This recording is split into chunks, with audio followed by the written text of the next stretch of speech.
float trips and a thumb rub draw can only mean one thing. It's summertime and the river smallmouth are ready to get scrappy with you. National Weather Service has issued a heat advisory for all of our area today. The combination of the heat and humidity are going to make it feel like it's well over 100 degrees. Blue Ridge Kayak Fishing is proud to present its first seasonal tactics DVD, River Smallmouth Summer Patterns. This DVD covers the best patterns to catch river smallmouth during the summer months. I've recruited the assistance of several experts on the topic, including 2 fellow kayak fishing guides, Juan Verut and Chris Gorsuch, as well as several of my students.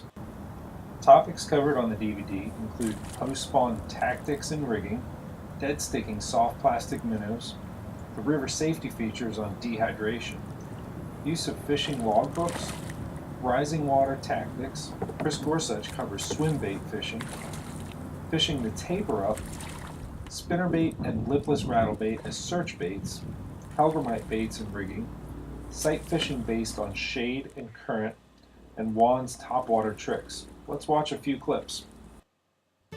I love seeing the product of each season's spawn, but smallmouth fry and small young of the year bass can mean the absolute toughest fishing of the year. When they won't chase a crankbait, slurp under a topwater plug, or even inhale a finesse jig, here's a presentation that never fails. This is a 3-inch soft plastic stick, and it's rigged on a number 4 Matsuo sickle octopus hook. It's rigged on a 8-pound test fluorocarbon, and very important to the presentation and seeing the fish hit it is what's spooled up on this rod right here, which is 8-pound test Power Pro, and it's bright yellow. The thinner diameter bright yellow braided line with a fluorocarbon leader allows for very long casts. It also floats on the surface, in essence creating a strike indicator. Fishing with just a basic swim bait, really big and out west. They come in all different sizes. I'm finding that about a 4-inch or a 3 3/4 inch swim bait is really dynamite on our eastern rivers. It really is.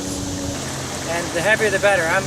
This is a 3/16, but in the spring and fall when the water levels are higher, I'll use a 1/4. I know it sounds heavy, but these things, it doesn't take much to get these things up off the bottom. And what I'll do is I'll throw this out in this current and I'll let it sink right to the bottom. The sink rate is real quick on a slack line, so if you keep a slack line, it'll sink right to the bottom. If I had to pick just one bait to fish all summer long, it would be the versatile, soft plastic jerkbait, rigged on an extra wide gap hook. It comes through the grass, rocks, or brush without snagging. You can fish it as a topwater, middle of the water column, or just like the 3-inch Senko, dead sticked on bottom. That last presentation is my favorite, as it accounts for most of my truly large catches each summer.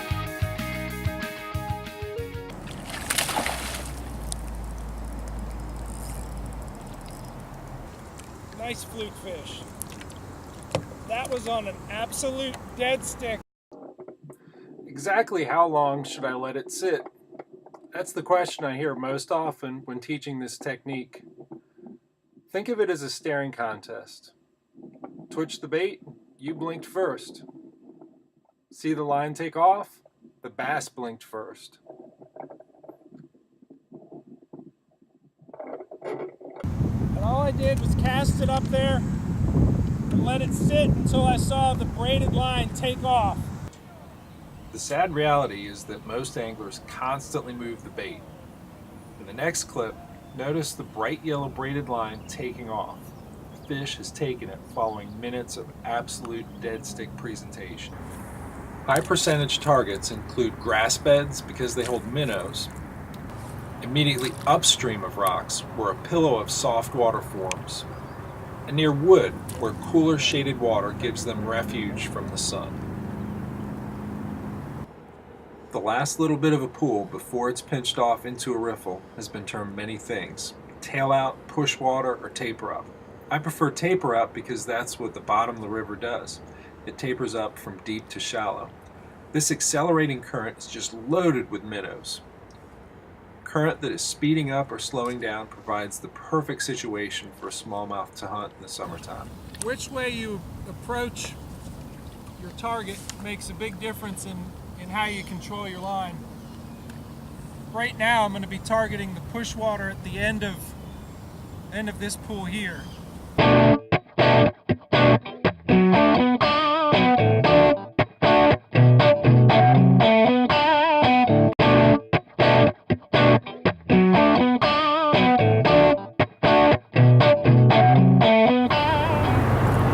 Summertime, I really like to start out with something top water. First, I'm usually trying to get to the creek or the river right away in the morning before the sun's coming up too high. I like to fish it like a torpedo bait or prop bait. I think it's a great bait because, especially in moving water, you can cast it in pockets, pop it a couple times, and just let it sit in those pockets of water. Or I can even buzz it across the water sometimes. And so, it depends on what kind of presentation the fish want. I cast it, I might let it sit, pop it a couple times, let it sit. Maybe that's what the fish want. Sometimes I have that where you just throw it out and you let it sit and let it sit and let it sit, and they smash it. One technique I like to use with a buzzbait like this is what I call amphibious buzzbaiting. Amphibious as in amphibian, frog, anything that's in the water and out of the water. I don't know that they look like frogs, but they certainly, behavior-wise, the way a buzzbait moves, it is in and out of the water. It's critters that are swimming along the surface are obviously not in their own environment. They're crossing the water to get to something solid. So intentionally casting over rocks, logs, grass beds, sandbars, gravel bars is a great strike trigger. Usually I get hit right as it's approaching it or right after it crosses over.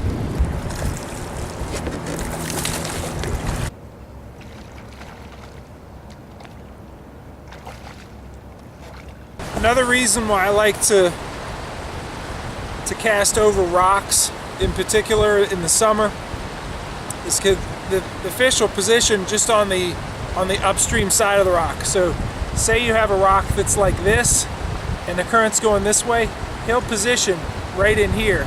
And if you already have your buzzbait chugging along in a trajectory to hit that and bounce off of it, it's going to go right over his head. If I look back through a lot of my fishing reports and my logbook, some of the best days on the water were when the river was coming up. But we're going to have some turbidity in the water. Here are some lures that worked. That's what we called a 20.5 incher, a big black spinnerbait. Oh, he's nice. I made an adjustment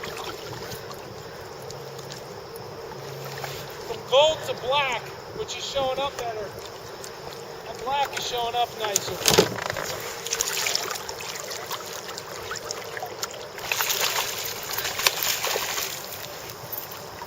Ledge systems like this one that Juan here is fishing provide ample opportunities for fishing the kind of chutes that we've been catching the spinnerbait fish out of. In between each one of these rocks there's a nice chute with two current seams on either side. Hey Juan, you got a pretty interesting looking trailer on that spinnerbait. Why don't you tell me about it? Yeah, that's a Al Waco creation, Al Waco's custom lures. I like it. I like his grub specifically because it's got a bulkier head on it. It adds some bulk to the bait. This one is a 3/4 ouncer. The reason I'm using such a heavy lure is I'm fishing areas where there's a lot of current. I need all that weight to get down near the bottom and really start banging around in those rocks. I hope you have enjoyed this sample of River Smallmouth Summer Patterns. To order your full-length copy, visit kayakbassfishing.com or blueridgekayakfishing.com.